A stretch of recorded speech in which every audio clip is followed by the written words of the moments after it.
Hi everybody, my name is Chef Adelina and I'd like to welcome you to my kitchen in Windsor, Ontario, Canada.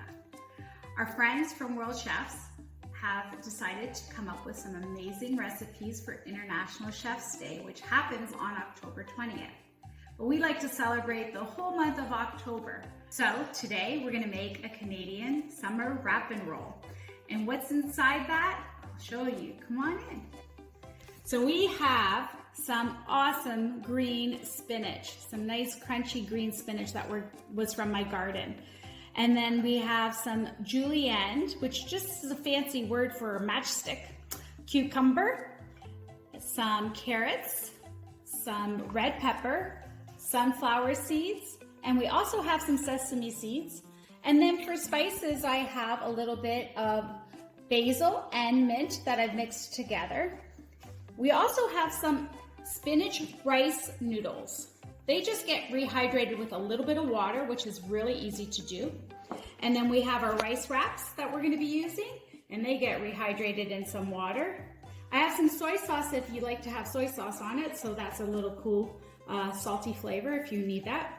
And then I have some green apple that is in a little bit of acidulated water, which is just a fancy term for a little bit of lemon juice in the water.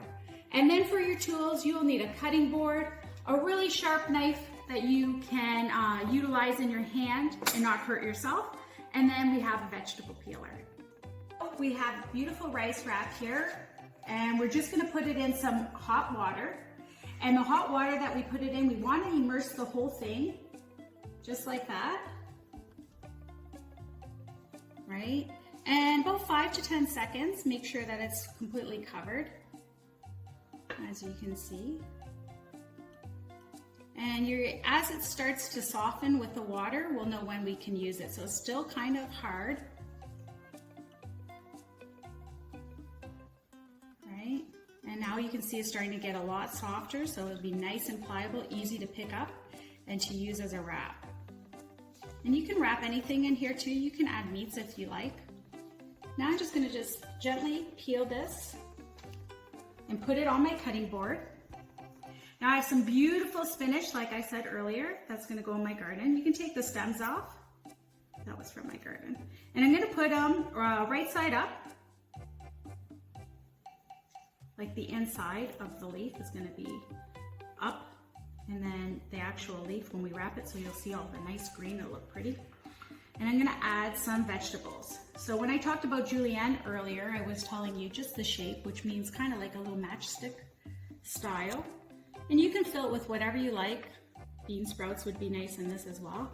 I'm gonna do a couple variations. I'm gonna add some sesame seed, some beautiful green apple. And you can notice that my green apple has a little bit of acidulated water, which is a little bit of lemon juice in the water so it doesn't turn color so quick. Next, I have a couple of my spices. If you want it at this point, you can add a little soy sauce. My kids love it just plain like this, so we're gonna keep it plain for them. Then we're gonna take one end, and we're gonna wrap it over quite simply. And then we're gonna take these little corners and wrap one on one side and one on the other. So we have kind of like this little tortilla pocket almost. And you're gonna pull and wrap, pull and wrap, pull and wrap. And then you have this nice little roll. And then with a very sharp knife, you can see how pretty they are, nice and colorful, and they have a little crunch. So we've made a few here to show you. Some that have a little bit of the noodles and some that have a little bit of the vegetables. And then you can just pair it with whichever sauce that you like. So if you prefer to have soy sauce, you can put soy sauce. If you prefer to have plum sauce, you can add plum sauce, or Thai chili sauce, peanut butter sauce, that goes great with it too. Don't forget that you could always add a little bit of black sesame seed for decor, and then adds a little bit of a nutty flavor. Thank you so much for coming into my kitchen. I hope you enjoyed today's Canadian summer wrap, and I hope you are enjoying your International Chef's Day. So from my home to yours, happy International Chef's Day.